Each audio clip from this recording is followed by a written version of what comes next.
Fundamentals of partnership, पहले तो एक बारी इसको रफली डिस्कस कर लेते हैं कि फंडामेंटल्स ऑफ पार्टनरशिप है क्या।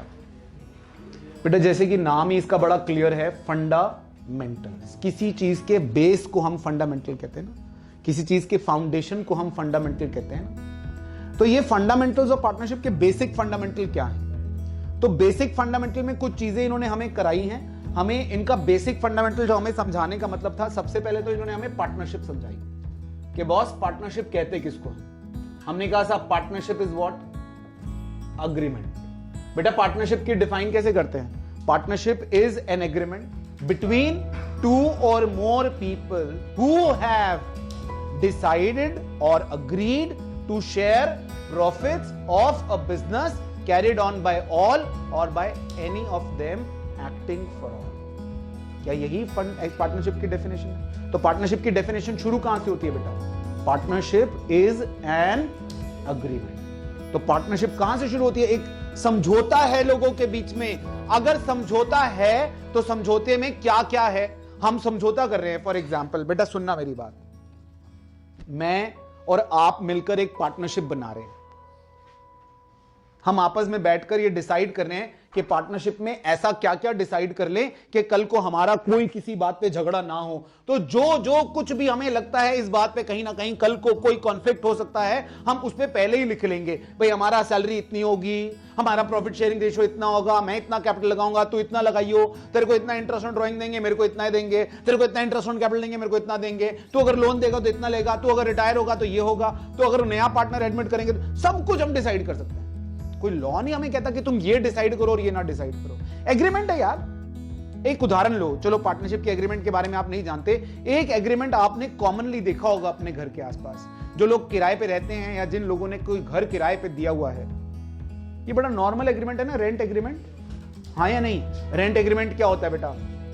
ओनर और टेनेंट के बीच में जो एग्रीमेंट है उसको रेंट एग्रीमेंट कहते हैं। उसमें आप जो मर्जी डिसाइड करो। कईयों में डिसाइड होता है कि इलेक्ट्रिसिटी का बिल हम इस तरह से लेंगे, कईयों में डिसाइड होता है इलेक्ट्रिसिटी का बिल इंक्लूडेड है, कईयों में कहते हैं वाटर का बिल इंक्लूडेड है, कईयों में मेंटेनेंस चार्जेस होते हैं, कईयों में मेंटेनेंस चार्जेस नहीं होते। तो हर किसी का रेंट एग्रीमेंट अलग अलग अपने हिसाब से बनता है, अपनी अपनी रिक्वायरमेंट के हिसाब से बनता है। इसी तरह पार्टनरशिप भी अपनी अपनी रिक्वायरमेंट के हिसाब से, अपनी अपनी म्यूचुअल अंडरस्टैंडिंग के हिसाब से पार्टनरशिप का एग्रीमेंट भी बनता है। तो पार्टनरशिप बेटा कभी भी, पार्टनरशिप का एग्रीमेंट कोई डिसाइडेड नहीं है कि पार्टनरशिप के एग्रीमेंट में ये सब चीजें होनी चाहिए। तो कुछ चीजें हो सकती हैं और कुछ चीजें नहीं हो सकती। तो कभी कभी आपसे बोलता है, क्वेश्चन क्या बोलता है?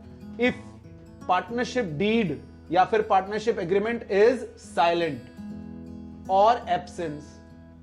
ऐसा हो सकता है कि पार्टनरशिप डीड है नहीं, हमने ओरली समझौता कर लिया है और पार्टनरशिप डीड जो है वो साइलेंट है, इसमें कुछ लिखा नहीं है। तो क्या होगा?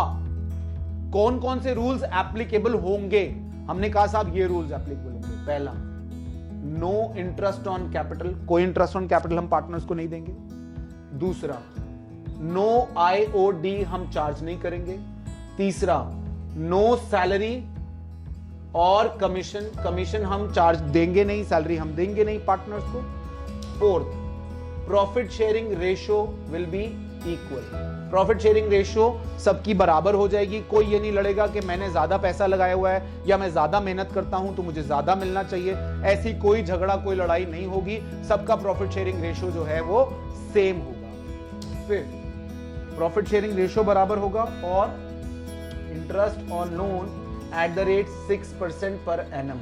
लोन किसने दिया है? पार्टनर ने लोन दिया है फर्म को। ये उसकी बात कर रहे हैं। अगर फर्म ने पार्टनर को लोन दिया है तो वो यहां डिस्कस नहीं हो रहा। क्या नहीं डिस्कस हो रहा? क्या नहीं डिस्कस हो रहा? अगर फर्म ने पार्टनर को लोन दिया तो वो डिस्कस नहीं हो रहा।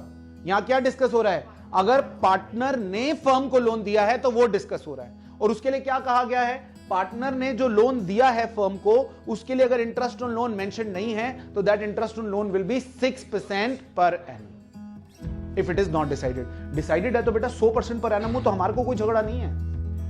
नहीं समझे? अगर आपस में डिसाइड हो गया कि भाई मैं लोन दूंगा तो मैं 100% पर एनम लूंगा, ले ले, दूसरे वाले को मंजूर है, हमें क्या लेना देना।